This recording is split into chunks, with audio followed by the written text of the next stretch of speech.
Hi, everybody. Thank you for being here. This is such an interesting topic, and the media has been really on top of this summer, partly because I think bedbugs are starting to show up in that commercial sector now, in retail stores and the movie theaters. So it's become a hot topic finally. I've been working for Cornell University for 11 years in the New York State Integrated Pest Management Program. And pretty much when I first started working there, bedbugs appeared on the scene. And the first case that I saw was actually a very wealthy home in Nassau County, and the woman's child had been at some kind of a camp, and his bedroom was fairly infested with bedbugs. And back then, nobody knew anything about bedbugs. We really hadn't thought about them, and the woman didn't freak out. She didn't, have a heart attack about it. They just solved the problem. Nowadays, as you know, bedbugs have become incredibly difficult to deal with and much more widespread than we ever imagined they would. Back in 2000 or 2001, people said, the pest control industry said, this is just a nuisance pest. So in the 10 years that I've been working on bedbugs, I've watched the population, so to speak, grow. I've seen so many more issues as the years go by. And I was part of New York City's response to bedbugs, which was that they created the New York City Bedbug Advisory Board. It's often called the task force, but it really is an advisory board. It met for a finite amount of time, and we came up with some recommendations for New York City's next steps to address bedbugs. So what I'm going to do today is go through some slides that I have behind me, and it's very basic, and lead off with where we're going with this, because I know you'll have questions about just about every aspect of bedbugs. So this is a billboard somewhere near here in Times Square, I believe, and it's true, bedbugs do suck. But what are they? I frequently still get this question, what are bedbugs? They are insects. They are a group of insects in the family Simidae, and all the Simids, do the same thing. They feed on blood, they have no wings, they look fairly similar, and they are very closely related to insects that feed on plants, such as aphids and cicadas. They have the same mouth parts, or stink bugs. So they really have just switched their adaptation to blood meals and have become, actually, most of them feed on bats and birds. We have one species, really, that feeds on people. This is hard to see here, but bedbugs, this is an adult bedbug here.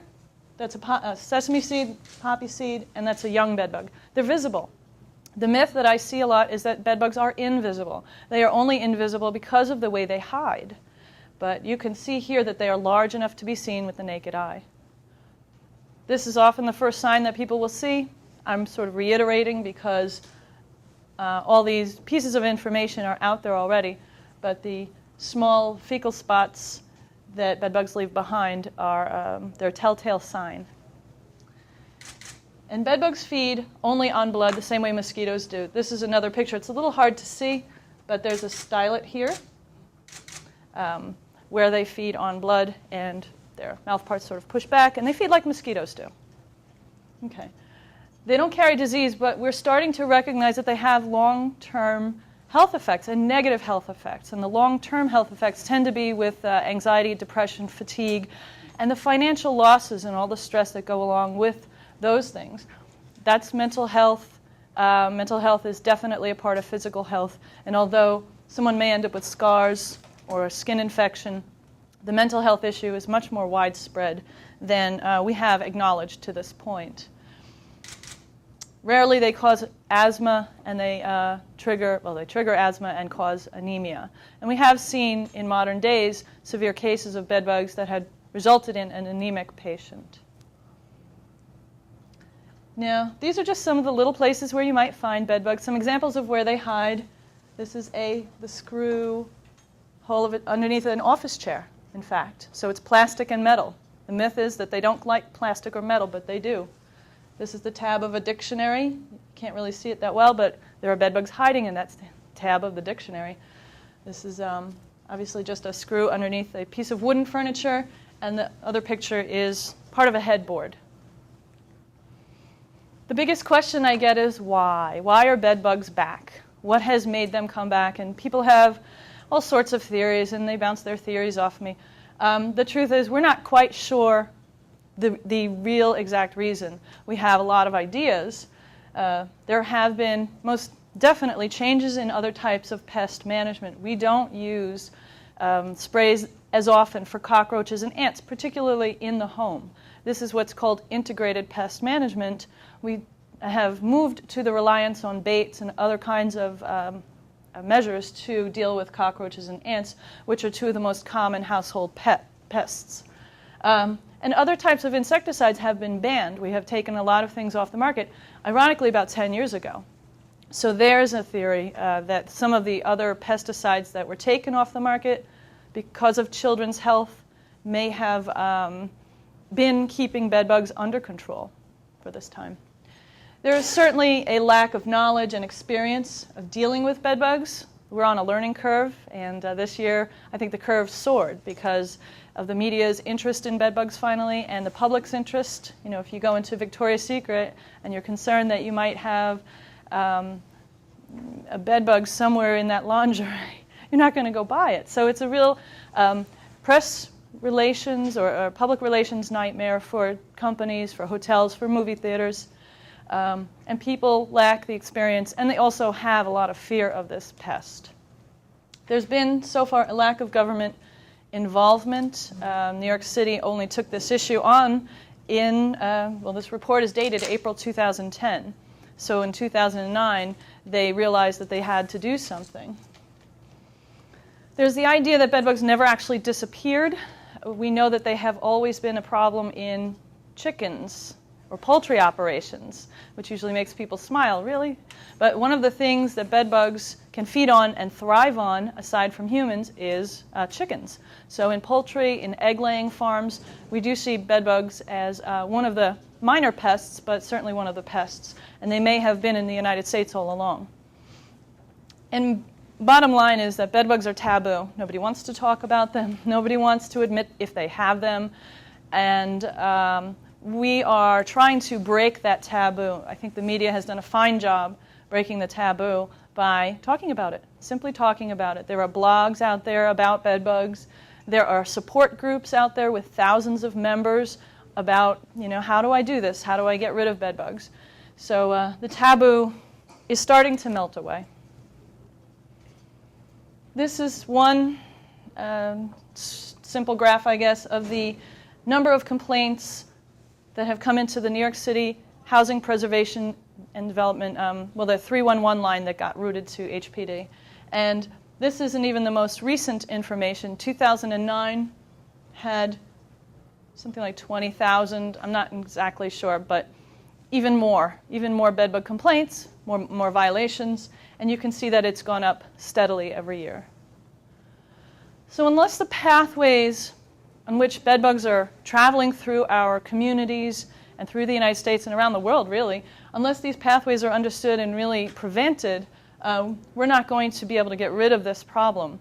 In addition to that, we don't have any type of insecticide or one method that works really well for bedbugs. We have to combine pest control techniques in order to deal with them the best. And that is the crux of integrated pest management, where you don't rely on pesticides or any one thing. You combine the right things to combat the pest. And every bedbug situation is really different. It's a case-by-case basis. The reality today is that bedbugs are showing up in schools. They are in child care facilities. They are in taxis and movie theaters and hospitals, nursing homes, and just about everywhere where there are people, retail stores, offices. The retail store phenomenon, to me, it seems that because offices are becoming not infested, bedbugs are showing up in the workplace, and to me, in the retail sector, it's probably a result of bedbugs showing up in the workplace. In other words, the employees are probably dealing with this at home and bringing it in. And it's less of a consumer's issue, more of an employee's issue. But that's just my guess. And 2010 has been the year of the bedbug in the workplace. There have been so many reports from the Empire State Building down the block to Clinton's office, which actually was last year, Ralph Lauren's office, CNN, Time Warner building, one of the studios there, and a whole host of different places. Do they reproduce in these places? That's a really good question. We don't know for sure, because what they like is when people settle down and are quiet. They don't necessarily need darkness, but they will come and bite you in a movie theater because you're sitting there for 2 hours and it is dark. But people have been bitten in their offices, so bedbugs are just opportunistic. Will they reproduce? To some extent, I believe they will. Will they thrive in offices? I really don't think that they'll thrive in these locations. But still, it's great concern. It's of great concern to the public and to people who work in these places. Just a little picture of bedbugs. Prevention is education. Everyone should know what bedbugs look like. Part of the reason that I do what I do is to help people understand what bedbugs look like. I have a great little tool here. This is a traveler's card. We thought of this because travelers were among the first people affected by bedbugs. And what this is 4 different wallet-sized cards that fold over and go in your wallet and allow you, it's a tool that you take with you in case that you do travel, to know what to look for and how to find it. There's one for a college student, there's one for a traveler, and there are 2 general ones. So I'm going to hand these out to everybody. This is our attempt to get as many people as possible to understand what bedbugs look like, to get on board with this. Used furniture is one of the biggest avenues, we think, especially New York City. People are always looking for great stuff on the curb. I lived in New York City. We found great stuff, on the curb. And these days you cannot do that because a lot of the really great stuff is out there as a result of bedbugs. So where are we headed with all this?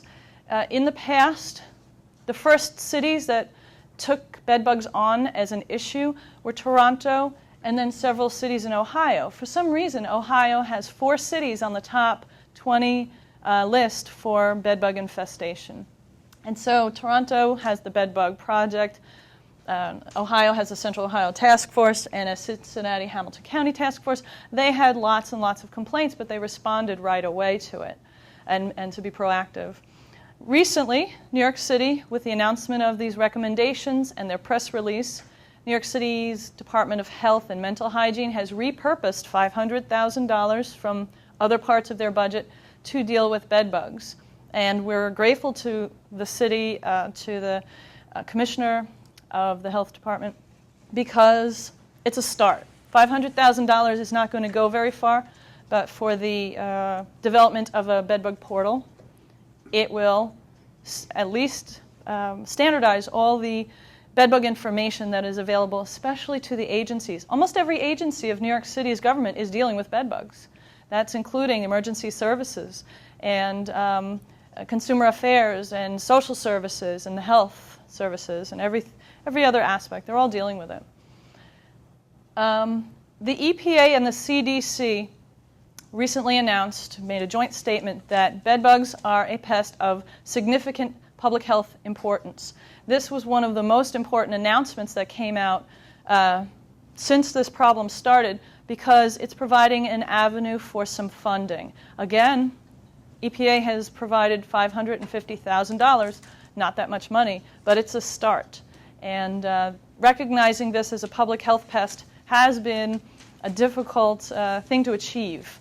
We do recognize, those of us who work with bedbugs, that it is a public health pest, but the powers that be who don't have the money to deal with it have been reluctant to recognize it that way. So we are very grateful to see that there's money available finally. I mentioned the Bedbug Advisory Board. It was created by legislation to guide New York City through the process of taking the next steps for bedbugs. In addition, I'm part of a Nassau County Bedbug Task Force, because this is not just a city issue. This is not a New York City and a Cincinnati and Cleveland and Toronto issue. This happens in the suburbs, and it's not spreading from the city. It's simultaneously occurring in the suburbs as well. Some parts of Nassau County, it's one of the most wealthy counties the number 2 wealthy county in the state. And there are some parts of it with buildings that are 50% infested. So The task force that I work with is unique because it was started by the district attorney's office, and it addresses the quality of life. Bedbugs as a quality of life issue. This is where perhaps we're going to become innovative in dealing with bedbugs, because it's related to a lot of different things, not just health. It is quality of life. It does affect people's socioeconomic status because it costs so much to get rid of. Okay, so where are we headed? A lot of people ask me all the time, what's the best way to get rid of bedbugs, or what are they going to do about it? And something that came up recently was to re-register an old pesticide. I hear the cry to bring back DDT all the time. An old pesticide, which is actually still currently available, is Propoxur. But the EPA denied this request, and the state of Ohio, made this request because there are significant health risks to people, and especially to children. And the EPA did not want to see the misuse and mishandling of this pesticide and overuse of it around children. Can we discover new pesticides? It does take a lot of money and a lot of effort to discover new pesticides, but there are several candidates out there that we use for other things, such as for flea and tick purposes. And those have been tested and they work reasonably well. So there may be a process where those become available for bedbug control. Another piece of research that came out this week or last week for bedbugs out of Sweden is this thing called an anti-aphrodisiac pheromone. It's a really neat phenomenon that happens.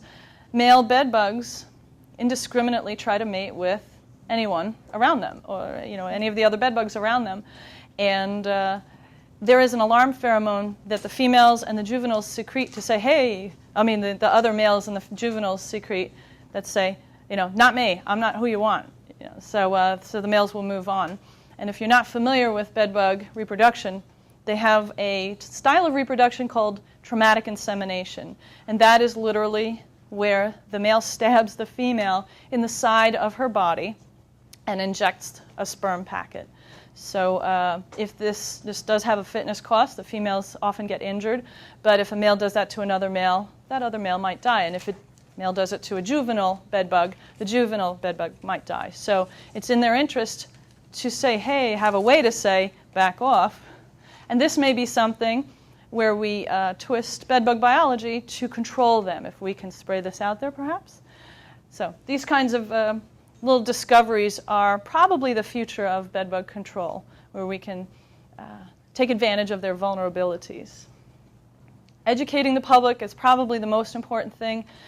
We started a bedbug campaign in the city of Baltimore, just a pilot thing, where we put bedbugs on the buses, on the sides of buses, and got bugs. And the response was kind of mild. It wasn't great, but I think people are recognizing in greater numbers that bedbugs are an issue. And I attribute a lot of that really to the media's coverage of this issue. Otherwise, there's really no great solution in sight. Cooperation, education, awareness, prevention, those are the things that work the best to control bedbugs. There's no silver bullet. And that's all I have, and I know there will be a ton of questions. What I want to say is that I do have some live bedbugs here, if anyone wants to. A lot of, Don't get itchy. If anyone wants to see them, they are here, they're live, and they're, pretty active. I also have these traveler's cards to hand out. I have one male and two females. Don't take the lid off? Well, you can't see them through it. What's that? In here, if they had a really ideal environment with plenty of moisture, they could survive up to a year, even more. But in here, they might be deprived of moisture, and they might not last as long. So I've had them in Ziploc bags, and somehow Ziploc bags just kill bedbugs. I don't know why we don't use this as a tool to kill. Sir? Yeah. A lot of apartment buildings in New York have exterminators that come in regularly. What can they do? Is there any weapons or tools? You haven't suggested anything that really works, so I'm not sure. So what can exterminators do or landlords do? Well, both. Yes. Well, that's part of the issue. Without the tenants' cooperation, and that is one of the most difficult things to achieve, it may not be solved. If an apartment building is 30% infested, it often means that the bedbugs have gone into the walls and have traveled from apartment to apartment. And when it becomes endemic like that, it's extremely difficult to deal with. You may need to use a whole building treatment or a heat treatment to kill them, but there is no one pesticide that works well.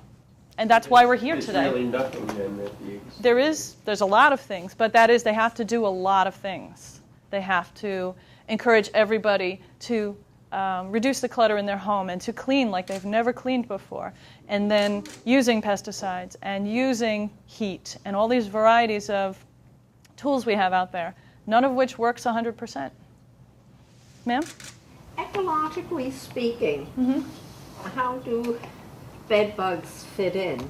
And also, a lot of these pesticides we use, I understand, and I put this sort of with a question mark because I don't quite all understand it, have helped to get rid of bees, which are so essential to our lives, our substance. So I'm kind of curious, one, how ecologically bed bugs fit into our lives, and two, what do these pesticides do? Okay. Well, ecologically, we believe that bed bugs have evolved from bugs that fed on bats. Bats and birds and humans all occupy, or had occupied, still probably, places that have shelters, such as caves. So the bed bug and the bat bug are very closely related. They look very similar, except for the length of some hairs. Ecologically... Excuse me, I didn't know, the bed bugs and what are similar? Oh, bat bugs. Oh, bat bugs. Right. There are several species of blood-feeding bugs, true bugs, that feed on bats. And if you watch Discovery Channel, you might see documentaries about this. It's pretty interesting. So we believe that bed bugs evolved from the bat bug, and a long time ago, and simply traveled with humans all along. How this group of insects started to feed on blood is probably simple enough as they had fed on plants and accidentally started feeding on blood because that was what was available, and it became a much more nutritious food source. So and the second part of your question about the pesticides, there are pesticides that are used outdoors that we suspect are affecting the honeybees. But what we use indoors for bed bugs is really not the same group. So it's somewhat similar, but when we use pesticides indoors for bed bugs, we really don't have an effect on the outdoors. So, I'm sorry. You mentioned heat. Yes. I haven't heard that before. How does that, is it heating up the area, putting something in the dryer? I mean, yeah, both. The dryer is your best friend if you have bed bugs. All the things that you own that are soft that can go in the dryer can be tumbled right there as long as it's hot enough to kill the bed bugs, which is 120 degrees or better. And there are these whole apartment or whole house heat treatments where a group of a crew of workers come in with heating units, which look like small refrigerators or something, and lots of fans, and they heat the entire structure and all the contents up to about 135 degrees. And that makes every little crevice, at least, has to get up to 135 as well. Held for 6 hours, that makes it impossible for bed bugs to survive. Even the eggs are killed under those conditions. How big an area could they cover? I was at a building yesterday which housed 12 people, a large house basically, and this company was able to bring in a second crew and treat that whole structure. Could they treat an entire building in New York City? It would be hard. Yeah. Could they do a floor by floor? Would that work? Yeah, that's how they usually approach it if they do the heat treatment in a larger building. Sir? The two of us represent hotel publications. Mm-hmm. Hotels get particularly vulnerable. That's right. Because people come in every night and sleep in the bed. Because they're called bed bugs, a lot of people assume it's limited to the bed. Right. As I understand it now, that's not the case. It's not the case. When people first bring a bedbug home, you know, if you're unlucky enough to bring one home in your luggage, the first place that bedbug will find harborage is wherever you are. So if you sleep on the couch, that's where the bedbug will be. But as the population starts to grow, they can go hide behind the headboard. They can hide in the baseboard moldings. They will hide just about anywhere, as long as they can get to you and they can sense your heat and your presence, really. So one of the most unsolvable cases that I heard about was a remote control. The battery compartment was where the bedbugs, the little holdout population was, just a few of them. But they couldn't solve this population. They finally found them in the remote control. So is there anything hotel owners or managers can do particularly, given the transit, given that someone new is checking in every night and maybe bringing the problem with them? Right. I don't think there's anything that hotels can do to prevent travelers from bringing them, but we always recommend that hotels train their staff to be the first eyes, you know, to know what to look for, know the signs of bedbugs, because if a bedbug has fed, it will undoubtedly have to excrete that blood meal, and you'll find the classic stains, little blood spots. So if your staff are trained to notice that, they will be the early detection system. Even with the trained hotel staff, things like your bedbug traveler cards, people are going to be looking for them anyway in hotels. My first stories of people trying to remove headboards, maybe even cause damage. What are from a hotelier's perspective that is obnoxious, that people might be ruining their Could you hotel repeat rooms. that? We couldn't hear it back here. What are safe ways for people to look for them and look for them? When I travel, I don't go as far as to take the headboard off. But what I do is immediately, when I get into the hotel room, I put my luggage by the door or somewhere in the bathroom, and I inspect the entire bed. So I don't want to be damaging, and I don't, certainly wouldn't pull anything off the walls. But the first place that I look is around the mattress seams, between the mattress and the box spring, and usually where the box spring sits on the frame. I look in those spots for the fecal matter. And I often do a quick look at the side table, under the lamp and things like that. So the story about the headboard, I do have a good story. A friend of mine who is in pest control went to a hotel, and he just had a feeling that there were bedbugs in this hotel room. He just couldn't settle down until he had found them. So he did take the headboard off, and he found bedbugs behind the headboard. Whereas the rest of the room was really immaculate, he did find them there. So often that's usually, it can be where they are, even though they've been treated. Matters of what you described? Yeah, the spots. Yeah. So to kind of piggyback on what she said, is there any kind of preventative maintenance that hoteliers, landlords, furnished apartment people can employ to help at least somehow control this, as we do have a lot of people that move in and move out on a constant basis? One of the easiest way to do an inspection is to hire a bedbug sniffing dog. There are standards now in the industry that guide how they're trained and how they're used. So I would definitely follow those kinds of standards, find a company that follows those standards. But bedbug sniffing dogs are great for large areas or frequent inspections. Now, what if you do find bedbugs and you hire an exterminator to exterminate that area where you found them? How far out should you go? It depends on, if the dog hits on one spot, probably that spot is the only place that needs to be treated. If the dog hits on a few different spots in a room, you might, of course, treat the whole room and close it. If it were a hotel room, I would certainly close that until it was cleared by. Just that room or around the room? Exactly, yeah. Depends. I mean, if you Up and down, have side by side. right, inspection is definitely recommended. If you have multiple spots in one room, you go one unit up, down, in every direction, just to be absolutely sure. Hi, I have a question more from a consumer point of view. My name is for people who live in apartments. How can you minimize the risk that you are in? There are going to be times where you say that bedbug phobia has become. Yeah. People will invite their friends over and go to the park bench. Yeah. First of all, how transmissible are they really? And second of all, how can you minimize the chance that you will get into? Or how can you find it, short of having a bedbug inspector on premises, how can you find it?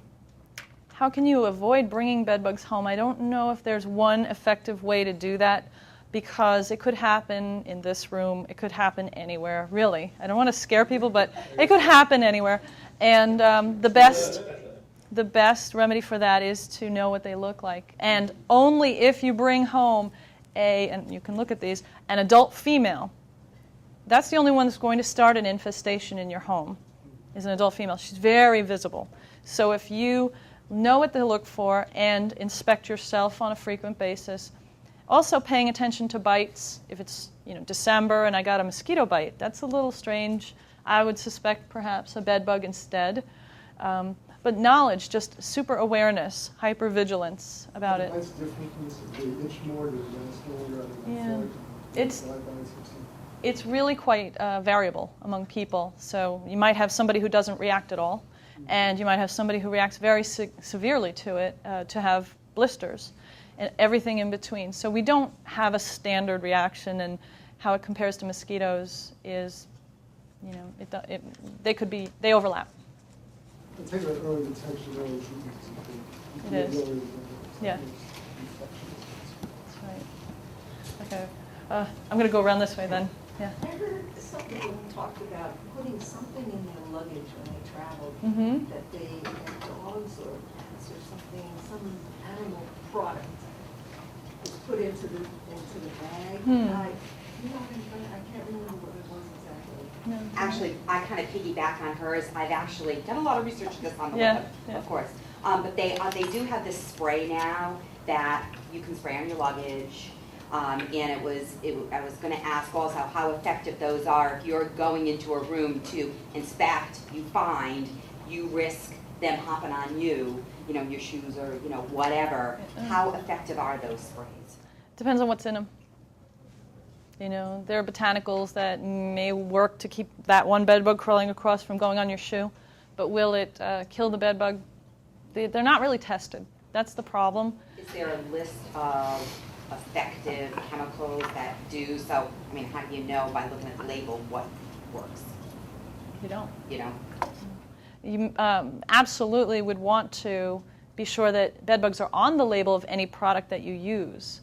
But there are a lot of questionable products, untested products out there that have popped onto the market that you find in retail stores and et cetera, that I would not recommend wasting money on. There's a product called Sterifab, which is, what's that? It's something that's called Sterifab. It is used in hospitals. It is a sanitizer, but it's also always had bedbugs on the label. And it's something that people do spray their luggage down with when they travel. And is it effective? Somewhat. It is. What do you mean effective. somewhat? Does it kill bedbugs? Not 100%. Nothing kills bedbugs 100%. And that is because heat does. It's a matter of exposure. You have to expose the bedbugs to this product. And if a bedbug is hiding underneath something, there's no residual. So if the bedbug crawls over that, when it's dried, it's not going to kill the bedbug. So if you took a hair dryer, very hot, and put it in, blew it on your luggage, would we see bedbugs come out if they were there? You might, yeah. You might risk blowing them away before you could notice them, but set on a low setting of the blower where the temperature is still hot enough to maybe be uncomfortable on your hand, that's probably a good technique. In New York City's Department of Health, they have a self-help pamphlet, and one of the techniques they recommend is to use a blow dryer to heat up the seams of your mattress. And they're looking for ways that people can do this without spending too much money. Sir? You talked a lot about U.S. and Canada, you mentioned. What about the worldwide situation, since a lot of us are interested in travel? Sure. What is happening around the world now? Well, we know that bedbugs came onto the scene or started to become more common in the developed world pretty much 10 years ago. So Australia and the UK and parts of Europe are all dealing with bedbugs more and more, just like we are, Canada as well. Worldwide, they never went away. People use DDT in Africa, some of the countries in Africa, for mosquitoes. We know that bedbugs are nearly 100% resistant to DDT. So, I don't know what countries like that are doing about bedbugs, if they're doing anything.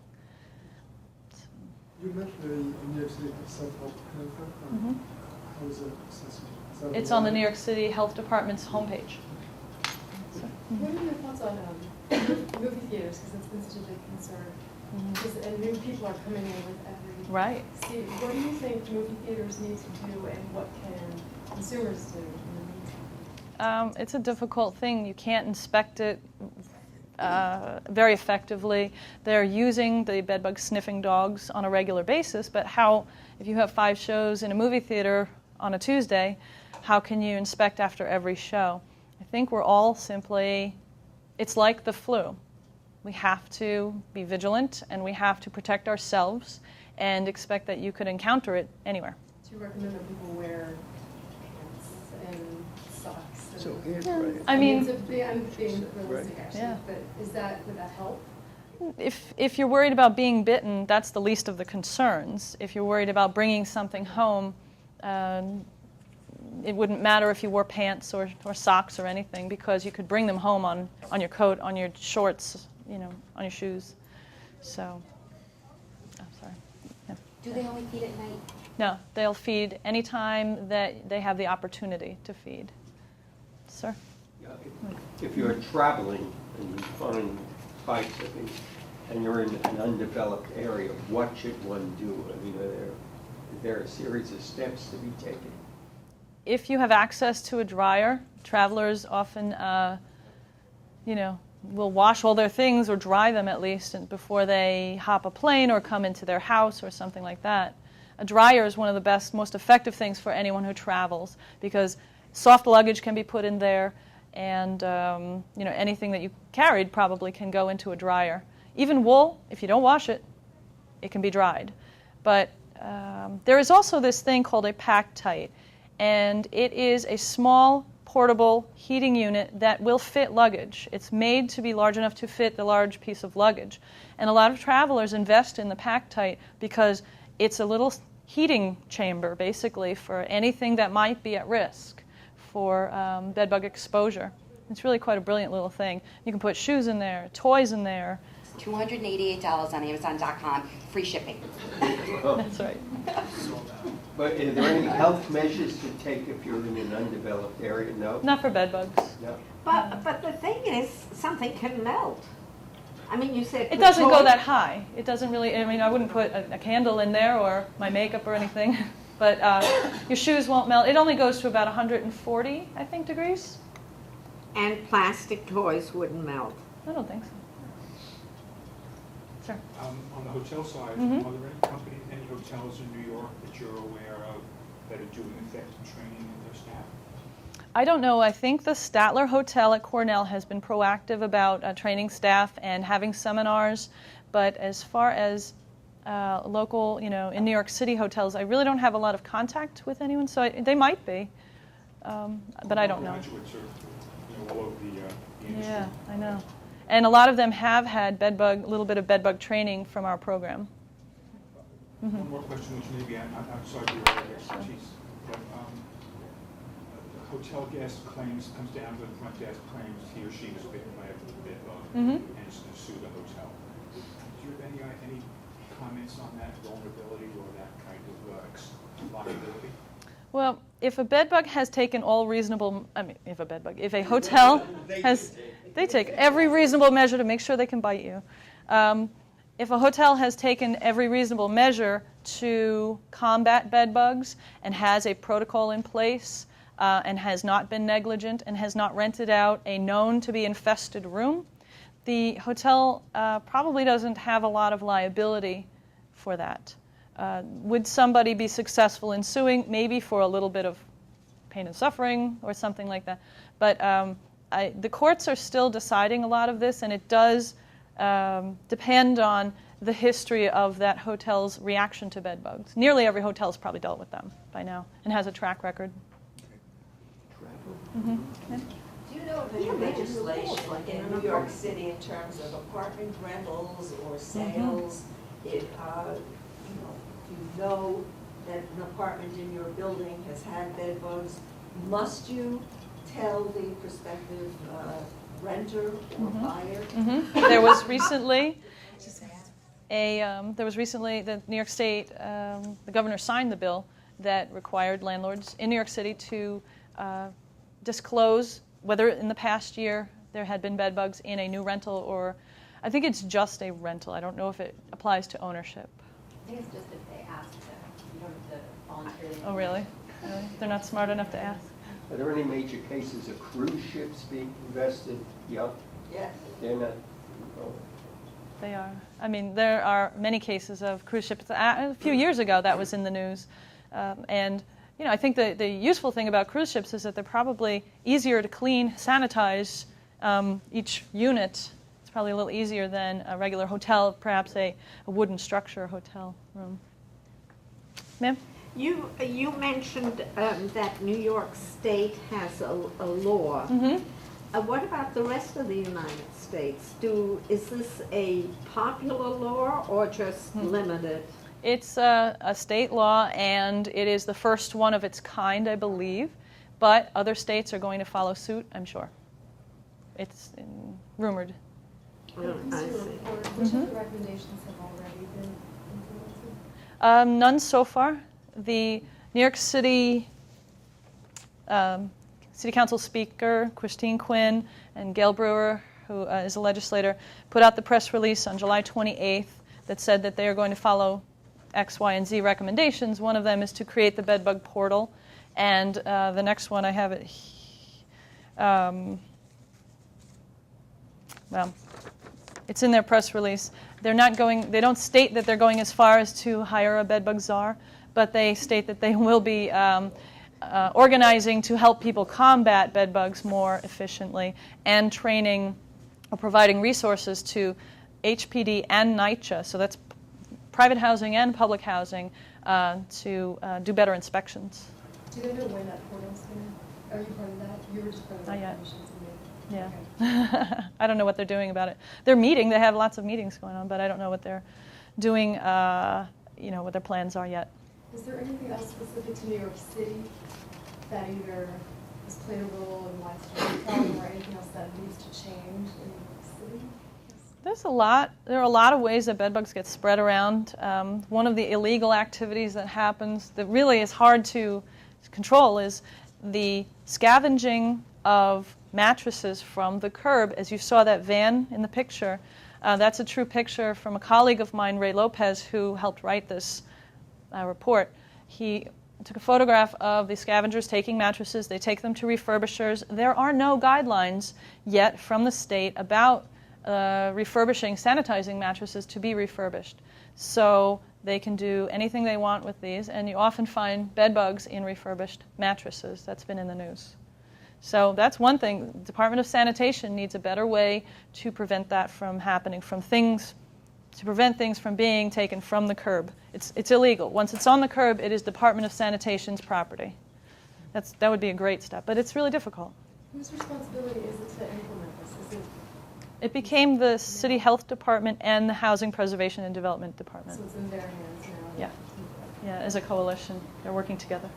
On the academic side, can you tell me more about where the research is headed? I mean, you mentioned testing new pesticides, but beyond that, where does the research go? Research currently, they are doing a lot of pesticide testing to see whether some of the pesticides we don't normally use in the house or whatever might be effective, and looking for delivery, ways to deliver it without exposing children, for example. But trapping is another area of research because we know that bedbugs communicate and aggregate, and basically they have a small social life based on pheromones. So there is an aggregation pheromone. Unfortunately, I believe one of the studies showed that the pheromone had a very limited range, so it wasn't useful to put a trap here and attract bedbugs from all over the room. There are other ways to attract bedbugs. People are researching what are the kind of chemicals they might pick up on in our breath. And the pheromone research that I mentioned earlier from Sweden about the alarm pheromone, that's pretty interesting, work. And I think that'll have good application. There are people doing population studies. How do bedbugs travel in a building, and what makes them travel? Those kinds of questions are being looked at.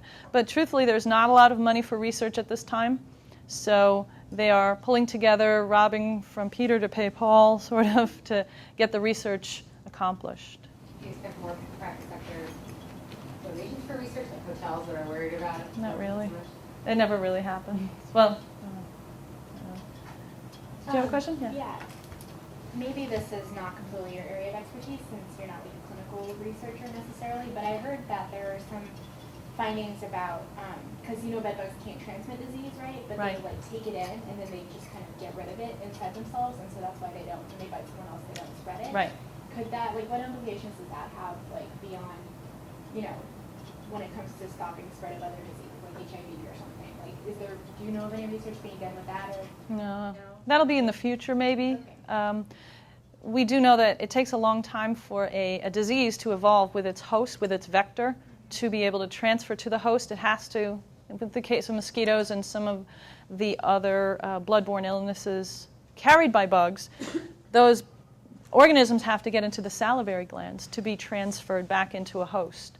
So that really hasn't happened with bedbugs. What we do concern ourselves with is bedbugs in communities where methicillin-resistant staph is common, because that is an opportunistic disease that will invade, wounds on the skin. So if we have a community with a lot of bedbugs and a community with MRSA in the same group, we might see a very significant outbreak of MRSA. And there are reports of that already. Would you spell that? Isn't that M-E-R-S-A? It's just MRSA. M-R-S-A. Right. Yes. Could you tell us, cite some more of the myths around? Because I just came out of a gym, and we were talking, I said I was coming to this bedbug lecture, and I started to talk about the things they've heard. Yeah. And somebody says, well, one of her exterminators said the best thing to use is to spray alcohol and water in crevices and around the room and all of that. Is that true or not? Alcohol can kill bedbugs on contact. That said, so can soap and water. So you might be better off using soap and water because alcohol is flammable. And we've seen a lot of cases where people have used gasoline and doused their mattresses, or kerosene, which was the old school way to do things. And alcohol falls into that. If you have fumes of alcohol, ethyl alcohol or methyl alcohol, isopropyl, in the house, you can ignite an explosion or cause a fire. So we don't really recommend that. It's not a good tactic. Soap and water, detergent and water. But does anyone have any other myths that they hear or common things? Does cold kill them? There is a system out there called cryonite, which will flash freeze them as though you're using a carbon dioxide fire extinguisher to flash freeze it. And that works if it hits the bedbug or the eggs directly. It's flash freezing to a very cold temperature. If you were to put some items into your freezer in your home, that's probably not going to kill the eggs. It might kill bugs, and especially it would kill bugs that have fed recently that are fat with blood, because the blood will freeze. But it's not going to kill the eggs. The eggs are very resilient. Yes? So are you actually better off putting them in the oven? Yep. The dryer. The dryer. Yeah. So how long should you put it in the dryer? If your dryer is over 120 degrees, we recommend a half hour. People recommend varying things. It just has to get to 120 degrees. and sustaining that for 30 minutes is a great idea. Are there any insecticides or some values? You say none of them essentially what you're telling me. What things have been shown some efficacy? All of them have some efficacy. What we do know is that there's an active ingredient called Deltamethrin, and that is the one that bedbugs are most resistant to in the pyrethroids. DDT, we know they're very, very resistant to as well. It's the one that performs the worst. But Deltamethrin is common in a lot of formulations that we use. Unfortunately, people are using it a lot and furthering resistance. There is another active ingredient called lambda cyhalothrin, and I can spell that for you. Lambda, like the Greek letter. Cyhalothrin, CYHALOTHRIN. That's pretty effective, but it's only available to applicators, certified professional applicators. It's restricted use. A lot out there really cool bedbug experts. Is there any kind of certification? Is there any way to tell that somebody really is the real deal? You want to make sure, first of all, that they're certified applicators, that they have insurance, they're registered with the New York State DEC, Department of Environmental Conservation. And then, other than that, there is no particular bedbug certification, but you can ask them for references. You can look up their reputation online. It's pretty easy to find that information today. And so I would recommend do your research about a company. If they do a good job, you'll hear about it online. Ma'am? What are the side effects of this lambda cyhalothrin?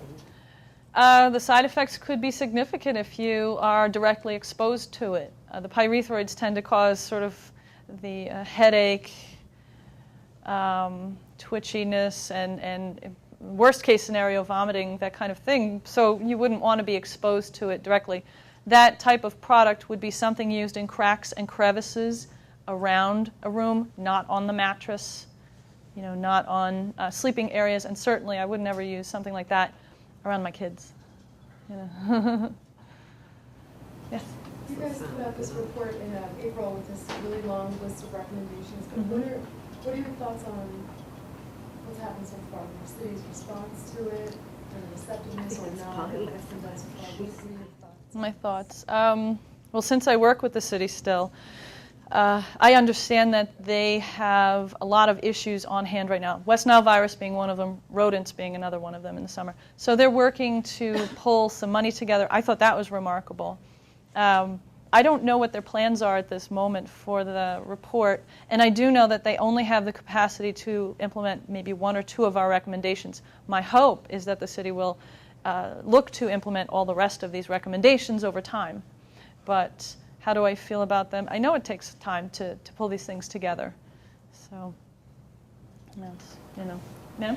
Yeah, I know that bed bugs sound like a plague and very uncomfortable and something I'd never want to deal with. But when you think of it, when you get bitten by a mosquito and you can get Lyme disease. Well, that would be a tick. Yeah. We'll give you Lyme disease. I'm sorry, Yeah. a tick. I mean, to me, that's much more serious. Sure.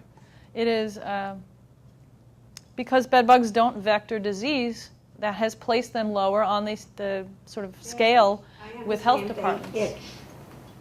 They can catch a ride with you on your things. They're sort of a community pest because they travel with people on our belongings and among our homes. But we've ignored this issue, I think, for long enough because nobody should have to live with this. And some of the folks out there who sort of fall under the radar are living with this and providing what you might call a reservoir of bed bugs that are getting out into the community. And when we discover these apartments, I just heard about one yesterday in my town, in Suffolk County, when we hear about these and the conditions under which people are living and the millions of bed bugs in their home, it's just as bad, I think, as a disease-carrying organism that bites you once or twice. So, you want to shoot some bed bugs? Got bed bugs here. Anybody want to see? Yes. I wanted to say we're very close to 1:30, so those people who do No, they don't jump, by all means. but they are sort of hiding. Oh, look at him. He's trying to get it on with the lady there. There's two of them right here. Wait. You see him on top of her? Yeah, he's mating. He's stabbing Not her. yet. Not yet. If he wraps his body around, he'll be. He's stabbing her. Just like in the Russell. So he's like a little black dot. Could they jump? No, they don't jump. You can get a good close look at them without feeling fear. Which one of these is the female? The sort of dark, The female has a rounded abdomen, and the male has the pointy, sort of a spade-shaped.